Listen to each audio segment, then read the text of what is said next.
김프로님의 미스터 마켓 한번 가보도록 하겠습니다. 네, 미국 얘기 좀 해드릴까 합니다. 헤드라인을 주세요.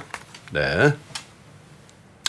미국 경제 경착륙 우려 들었다. 전문가 절반이 1년 내에 미국 경제 침체 없다. 이렇게 조사를 했는데 사실 이제 절반 정도라는 게 이제 보기에 따라서 야, 아직 절반이나 침체 온다는 거 아니야. 이렇게 보실 수도 있는데 월스트리트저널이 7월 7일부터 12일 사이에 미국에 그래도 이름 좀 있다는 경제학자 69명을 대상으로 설문조사를 했는데 네. 미국 경제가 1년 안에 그러니까 12개월 안에 침체에 빠질 가능성이 있다고 예상한 응답자가 54%예요.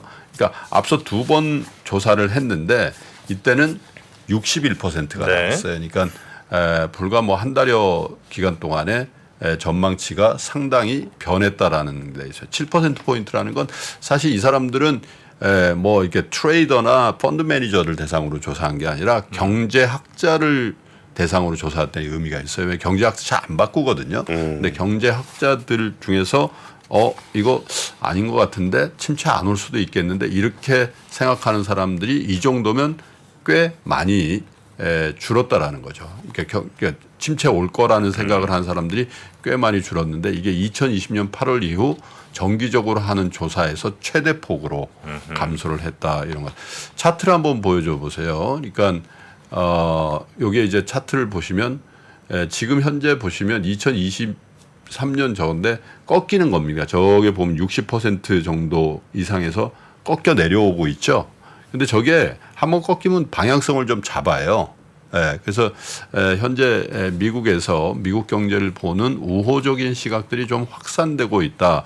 이렇게 정리를 하시면 될 것 같은데 그럴 만도 한 게 올해 2분기 미국 국내 총생산 성장률 전망치가 1.5% 나왔거든요. 네. 전망치가. 근데 이전에 조사했을 때 0.2%니까 이거 사실 경제학자들도 굉장히 많이 틀렸다라는 걸 이제 고백한 거나 마찬가지지만 어쨌든 3분기 성장률 자체도 종전에 마이너스 0.3을 봤었는데 이게 0.6으로 나왔으니까 사실 연평균으로 보면 1% 정도 성장하는 거니까 이걸 리세션이라고 그러진 않죠. 사실. 그렇죠? 근데 이제 아직도 4분기는 마이너스 성장을 예상하는 사람들이 많습니다만 어쨌든 기본적으로 미국 경제에 대한 낙관론이 늘어나는데 성장 측면도 있습니다만은 최근에 발표된 미국 CPI 영향이 크다고 좀 봐요.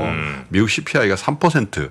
예. 이거 잘하면 2자 찍는데 그러니까 연준의 목표가 2%잖아요. 근데 이게 만 2.9, 2.8이 나오면 2%대에서 뭐 아래 위로 진폭이 있는 거는 그냥 이제 목표 수준의 어떤 채널에 들어온 거 아니야? 이런 느낌을 줄 수가 있다. 그 얘기는 하반기에 무리해서 괜히 연준이 심통을 부려가지고 두 번씩이나 그것도 연달아서 금리를 인상할 필요가 있을까?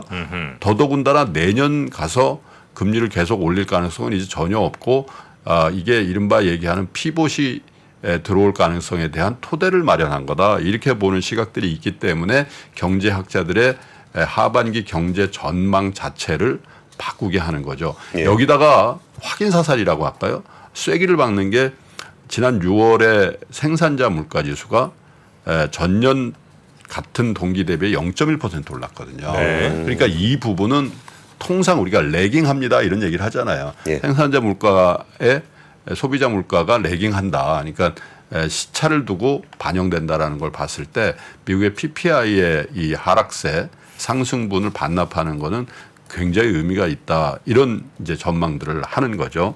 그래서 학계에서 대표적으로 뭐 센트럴 플로리다 대학의 경제연구소가 있는데 여기서 션 스네이스 소장이라는 사람이 이렇게 얘기를 했다는 거예요. 경기 침체 가능성을 종전에 90% 정도를 봤는데 45%로 대폭 하향 조정을 하면서 미국 경제가 연착륙을 달성하거나 경기 침체 없이도 인플레이션을 낮출 수 있는 경로에 대한 전망이 다시 논의되고 있다. 이 얘기는 두 사람이 굉장히 기분 좋을 겁니다. 하나는 바이든 대통령, 두 번째는 제롬 파월.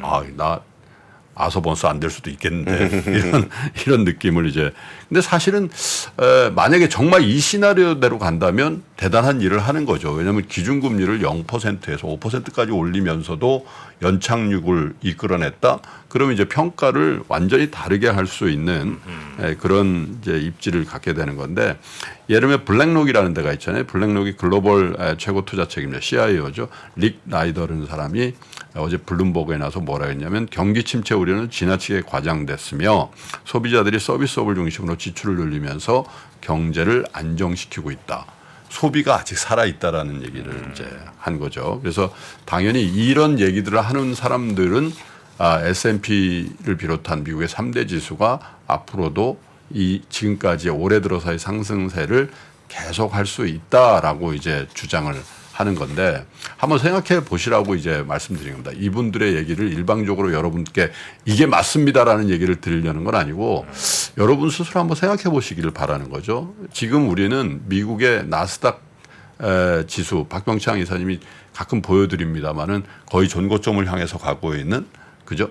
확실한 반등 국면을 예상 밖의 어떤 그 시장의 상황을 보고 계신데 헷갈린다는 거죠. 작년 말에는 어떻게 생각했습니까 우리가? 아유 이거 큰일 났다 이거 2022년도 힘들지 2020년 더 힘들걸 그런 분들이 대부분이었어요. 네. 근데 지수가 완전히 달랐다는 거죠. 그런데 제가 세 가지를 말씀드리고 싶습니다. 하나는 왜 이런 현상이 나타날까 해보면 미국 경제의 펀더멘탈들이 제조업 경기 관련 산업에서 또 은행 산업에서 빅테크 산업으로 확실히 이전됐는데 이 빅테크들이 시가총액이 1등부터 10위 사이에 다 들어가 있잖아요. 그러니까 이 사람들은 극도의 노동의 유연성과 기술력, 독점력 이런 것들을 상대로 해서 이런 것들을 가지고 실적을 조절할 수 있는 힘이 생긴 거죠. 실적이 급속도로 안 좋아질 거라고 예상했던 게 지금 페이스북을 비롯해서 다시 실적이 좋아진다고 불과 1, 2분기 만에 터닝해버리죠. 이렇게 큰 기업이 이렇게 터닝 못 하거든요, 사실. 근데 이제 그런 부분들이 굉장히 클 거고 두 번째는 자산의 가격이 빠지지 않는 게 미국 소비의 저는 근간이라고 보는 거예요. 집값 안 빠지잖아요. 집 다시 올라가고 또 2020년 이후에 개인적으로 이런 빅테크 기업을 비롯한 자산 시장에 변화가 있었거든요. 개인들도 이제 펜션, 연금에만 의지하지 않고 주식들을 많이 합니다. 그럼 자기 웰스가 늘어나고 있는 게 보이는 거예요. 그러니까 소비 안 줄인다는 거죠. 거기다가 사실은 미국 정부의 IRA를 비롯한 이런 자국 산업 보호가 사실 직업을 만들거든요. 그렇죠. 그러니까 우리나라 사람이 현대자동차니 뭐 기아차니 삼성전자니 LG 에너지솔루션이 다 거기다 공장 짓는 거 발표하는데 네. 한국 사람 다 데려갈 수가 없죠. 예. 거기서 다 고용하기 위해서 이 법을 만드는 거니까 그런 부분에 해외 쪽에서의 신규 고용의 창출이 굉장히 좋은 잡들이거든요. 사실. 네. 네, 그래서 이런 부분들이 겹쳐지면서 미국 경제가 의외로 강건한 모습을 보여주고 있고 그걸 반영해서 이제 나스닥이 선도하고 S&P가 따라가는 그런 모습이 나오는데 한 가지 주식은 선반영한다라는 부분. 그래서 미국 경제에 대한 부분에 대한 낙관론이 있다 하더라도 주식 시장의 낙관론과 그러면 정확하게 연결시킬 건지에 대해서 한번 생각해 보시라는 거죠.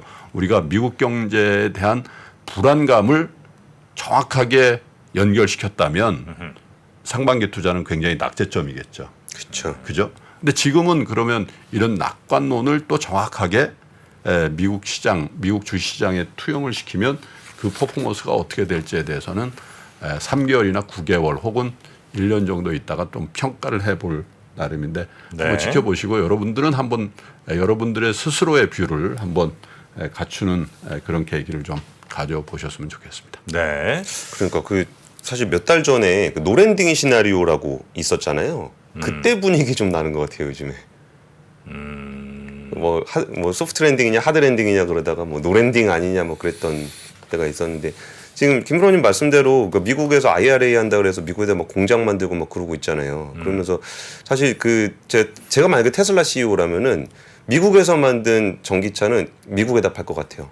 그게 제일 좋죠. 그게 제일 좋잖아요. 그 보조금 다 받을 수 제일 있잖아요. 많이 남죠, 그게. 근데 중국에서 만든 테슬라 전기차는 미국에 갔을 때 보조금을 못 받거든요. 네. 거기다가 운송비가 얼마 들어요. 예. 근데 한국에 오면 보조금 받을 수 있잖아요. 그러니까요. 우리나라에서 만든 배터리는 중국 가면 저 보조금 받아요, 못 받아요?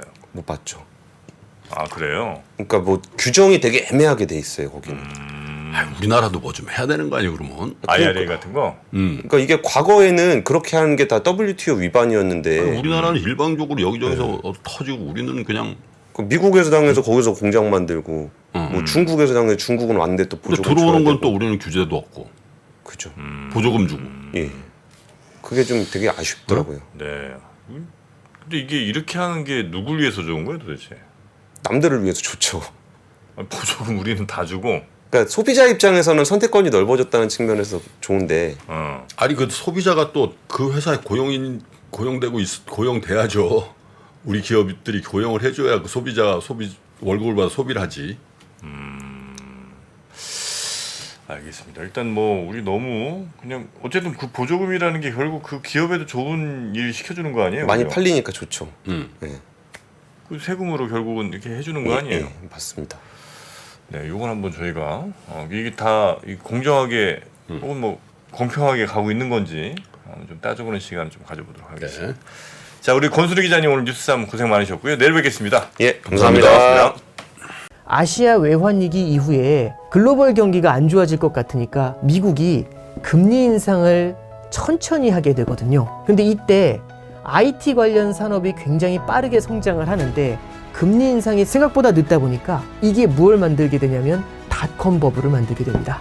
외환 위기부터 닷컴 버블, 금융 위기, 인플레이션의 부활까지 대한민국 최고의 거시경제 전문가 오건영의 경제 이야기를 서점에서 만나보십시오.